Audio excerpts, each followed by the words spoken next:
نظر لگنے کا ایک اور علاج غسل کرنا بھی ہے، بیری کے پتوں سے. یہاں ہوتی ہے بیری پشاور میں؟ جی.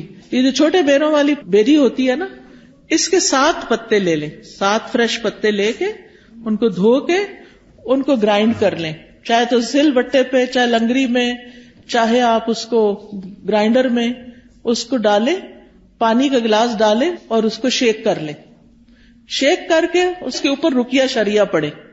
یہ جو آیات شفا کے کارڈ ہیں یہ پڑھ کے اس کے اوپر دم کریں. پھر اس کے بعد اس میں سے 3 گھونٹ پی لیں، باقی پوری بکٹ میں ڈال دیں اور اس سے نہا لیں. مؤثر علاج ہے، بہت سی بیماریوں کا علاج ہے. یہ نظر کا بھی بہترین علاج ہے. بلکہ اپنے گھر میں پتے رکھنے ہی چاہیے، فریج میں ڈال کے رکھ دینا. اگر منگا کے آپ توڑوا کے کٹھے کافی ساری پیکٹ بنا کے اور اس کو زپ لاک میں ڈال کے فریج میں رکھ دیں تو وہ مہینوں جو ہے وہ خراب نہیں ہوتے. ہر روز کس کو بھیجیں گے بیری سے پتے توڑنے؟ تو اس کو نکال کے 7 پتے نکالے، جیسے آپ کوئی ریسیپی اپنی ہوتی ہے ایسے ہی آپ ان کو کریں گرائنڈ، اور اوپر پڑھے سورۃ فاتحہ، آیت الکرسی، آمن الرسول، معوذتین، قل یا ایھا الکافرون، اور یہ دعائیں جو ہیں ان کتابوں کے اندر وہ پڑھ کے، اور اس کے بعد آپ اس کے اوپر خود ہی بیٹھ کے دم کر کے، اور اس کے بعد آپ اس کو پی لیں، اور 3 گھونٹ بس پینے، 3 سانسیں، اور باقی جو پانی ہے اس کو بالٹی میں ڈال کے اور اس کو سارے جسم پر بہا لیں. پہلے آپ بے شک شیمپو وغیرہ سے نہا دھو کے صاف ہو جائیں. تو آپ یہ بھی کر سکتے ہیں، کسی بڑی لیٹر 1.5 لیٹر کی جو بوٹل ہوتی ہے اس میں پانی بھر کے واش روم میں رکھ دیں، اور جب آپ نہا چکے تو وہ سارا پانی اپنے اوپر پورے جسم کو مل کے اس سے ایک دفعہ نہا لیں. تو انشاءاللہ اس سے بھی آپ کو فائدہ ہوگا. پھر اسی طرح یہ کہ جس کی نظر لگی ہو اس کا وضو کا پانی لے کے اس کو بھی جسم پر ڈالیں تو اس سے بھی نظر دور ہوتی ہے. پھر اسی طرح یہ ہے کہ اگر وہ پانی نہ دے وضو کا تو اس کا جھوٹا پانی جو ہے وہ بھی پی کر انسان کو فائدہ ہوتا ہے. پھر اسی طرح یہ ہے کہ قدرتی چیزوں سے بھی علاج کرنا چاہیے. زمزم کا پانی دم کر کے رکھ لیں اور اس کو پئیں. زمزم کے پانی سے نہا بھی سکتے، کوئی بیدبی نہیں ہے. کئی لوگ اس کو ایسے ہی سمجھتے کہ بیدبی، ایسا کچھ بھی نہیں ہے. زیتون کا تیل پینا جو ہے یہ بھی بڑا فائدہ مند ہے. جو کولڈ پریس ہوتا ہے نا زیتون کا آئل، ایک تو ہوتا ہے نا یہ جو لبوں وغیرہ میں ملتا ہے، نہیں، کولڈ پریس دبئی وغیرہ سے اچھا مل جاتا ہے. یہاں بھی شاید ہوں گی دکانیں جن پہ. ایک ہوتا ہے ایکسٹرا ورجن، نہیں، کولڈ پریس، جسے کچی گھاڑی کا نہیں کہتے ہمارے ہاں. جیسے یہ توریا اور یہ جو سرسوں، اس کا جو کچی گھاڑی کا تیل ہوتا ہے وہ خالص ہوتا ہے، اور جو مشینی قسم کا ہوتا ہے وہ اور ہوتا ہے.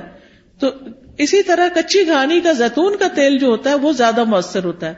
تو صبح کے وقت زیتون 1 چمچہ پی لیں اٹھ کے، جیسے آپ وضو کر کے آئے، آ کے 1 چمچہ زیتون کا پیئیں، پھر نماز وغیرہ پڑھیں. اس کے آدھے گھنٹے تک کچھ کھائیں پیئے نہیں، اور وہ نماز وغیرہ میں ذکر اذکار میں آدھا گھنٹہ گزر جاتا ہے.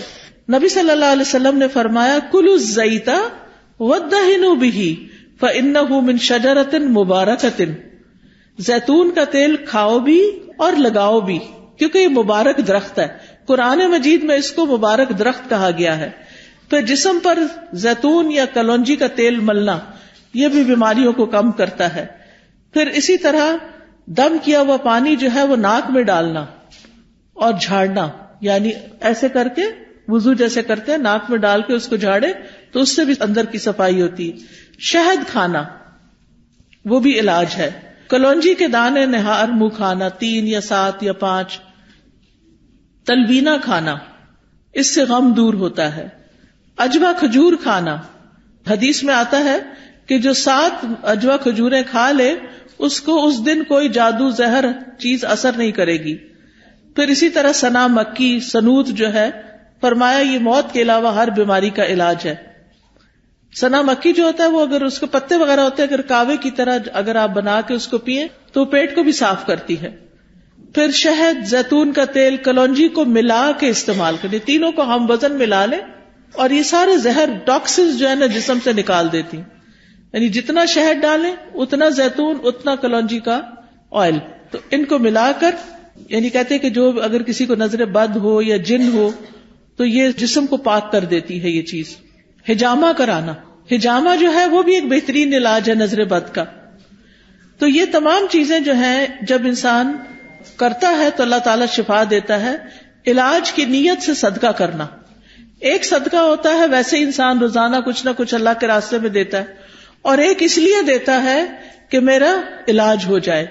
اس کے لیے ضروری نہیں کہ کوئی بکرا دیا جائے یا کوئی اور اس طرح کی چیز، جو بھی کسی کی ضرورت ہے اگر آپ وہ پورا کر دیتے ہیں تو وہ بھی آپ کے لیے فائدہ مند ہو جاتا ہے. اسی طرح گھر سے ایسی چیزیں نکال دیں جس سے رحمت کے فرشتے نہیں آتے، جیسے کتا وغیرہ یا تصویریں لٹکانا، کیونکہ اس سے رحمت کے فرشتے گھر میں نہیں آتے. تو باہر رکھیں بے شک حفاظت کے لیے، لیکن کمروں کے اندر نہیں رکھے کتے وغیرہ. تو نبی صلی اللہ علیہ وسلم کے پاس جبریل علیہ السلام نے آنا تھا تو وہ نہیں آئے. آپ پریشان ہوئے تو دیکھا کہ آپ کے یعنی کہ جس کے اوپر آپ لیٹے ہوئے اس کے نیچے کتے کا بچہ تھا. جب وہ گیا تو جبریل علیہ السلام آئے، انہوں نے کہا کہ ہم ایسے گھر میں داخل نہیں ہوتے.